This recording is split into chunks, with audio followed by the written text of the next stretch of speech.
Selanjutnya kita akan bergabung dengan koresponden CNN Indonesia Yogi Tujuliarto yang akan membahas transisi energi dari sisi kendaraan ramah emisi. Ya, Mas Ogi apa kabar?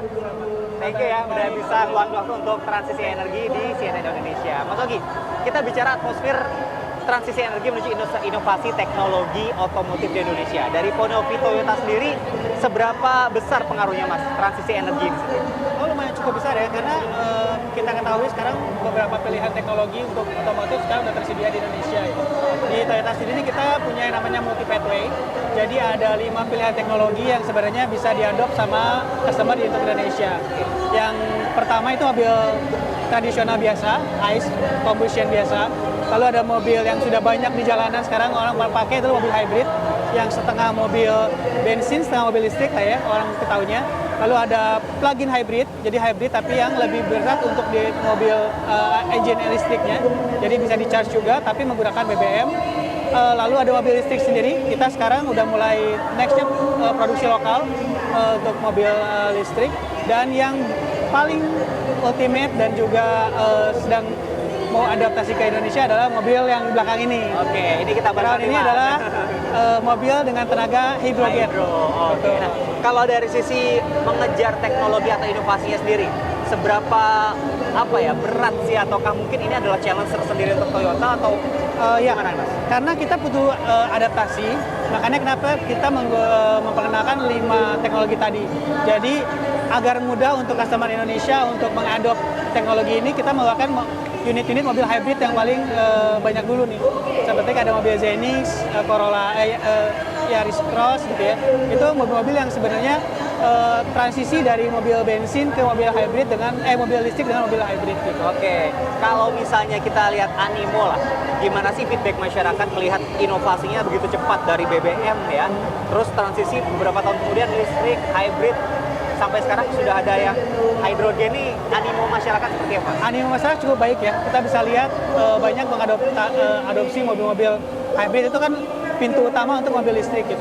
Cuman kita harus mengimbangi dengan yang namanya infrastruktur, karena di sini kita lihat beberapa ada yang namanya range anxiety. Kadang mereka bingung nih kalau misalnya udah pakai, wah saya harus cepat pulang untuk nge-charge gitu. Sedangkan charger-charger yang ada di umum belum begitu banyak. Toyota sendiri sekarang udah mendevelop hampir 120 titik charger di umum yang sebenarnya itu gratis. Nah ini untuk cepat mengadaptasikan teknologi elektrifikasi di Indonesia. Nah kalau kita bicara mengenai transisi energi di bidang otomotif, ini kan memancing kompetisi yang luar biasa sejak mungkin 5 atau 7 tahun terakhir. Dari Toyota sendiri melihat ini sebuah kompetisi yang menarik atau gimana Mas? Ini kita menganggapnya sebagai sesuatu yang positif ya. Dengan adanya brand baru, teknologi baru, itu menciptakan ekosistem industri otomotif yang lebih positif. Gimana positifnya? Karena makin banyak sekarang industri UMKM untuk mendukung industri ini. Jadi banyak lokalisasi. Nah di sini kan sebenarnya membangun ekonomi Indonesia juga. Kita tahu ya industri otomotif itu yang padat karya, baik dari industri pendukung seperti oli, ban gitu ya.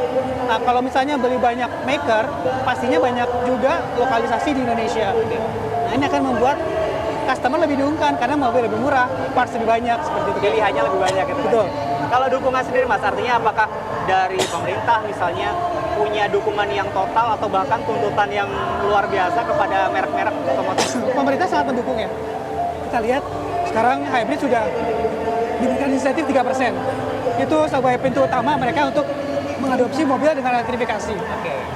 Juga memberikan insentif khusus pada pengguna produksi lokal. Oke. Dengan TKDN tertentu itu sangat membantu. Oke. Nah tadi kita juga disampaikan bahwa dari BBM transisinya ke hybrid, ke elektrik, bahkan sekarang ada teknologi baru. Ini mobil apa Mas? Ini adalah mobil Crown Hah? FCV Oke. dengan teknologi hidrogen. Hidrogen. Jadi dia pengisian bahan bakarnya melalui hidrogen kan sebenarnya dari udara ya. Yang di-convert menjadi mobil listrik, mobil tenaga listrik di baterai. Nah, jadi feelingnya mobil listrik, tapi pengisiannya via hidrogen. Oke. Mobil ini sebenarnya udah dijual di Jepang dan di Amerika.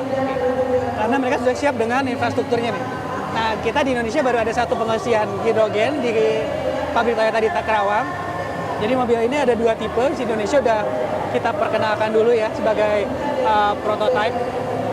Di kita masih penjajakan lah ya. Tapi sebenarnya di luar udah bukan prototipe. Ada Crown dan Mirai gitu. Jadi ini mobil emisinya benar-benar air. Oke, Dan air. emisinya air, jadi keluarnya netes air lah ya kira-kira gitu. Dan pengambilan teknologinya bukan dari elektrifikasi yang fossil fuel. Kita tahu kan sebenarnya mobil kalau nge-charge itu sebenarnya pembangkit tinggi listriknya tenaganya masih batu bara atau masih yang ada emisinya. Kalau ini benar-benar sudah emisinya benar-benar zero. Jadi kita menuju ke masa di mana kendaraan atau otomotif itu tidak hanya ramah emisi, tapi juga ramah lingkungan ya Mas. Betul. Mas Ogi, ini terima kasih banyak waktunya. Sama-sama, terima Kita kasih. akan ngobrol-ngobrol banyak lagi nanti untuk mobil-mobil yang lain. Thank you Mas Thank you, Ogi. Mas. Makasih ya. Oke, Beri silakan kembali ke studio. Baik, terima kasih banyak Yogi untuk perbincangan Anda terkait dengan transisi energi untuk kendaraan ramah emisi, dan semoga diharapkan juga ada dukungan dan sehingga bisa beradaptasi cepat. Stasiun pengisian bahan bakar juga lebih banyak sehingga masyarakat tidak takut untuk segera berpindah begitu. Terima kasih banyak Yogi, selamat bertugas kembali.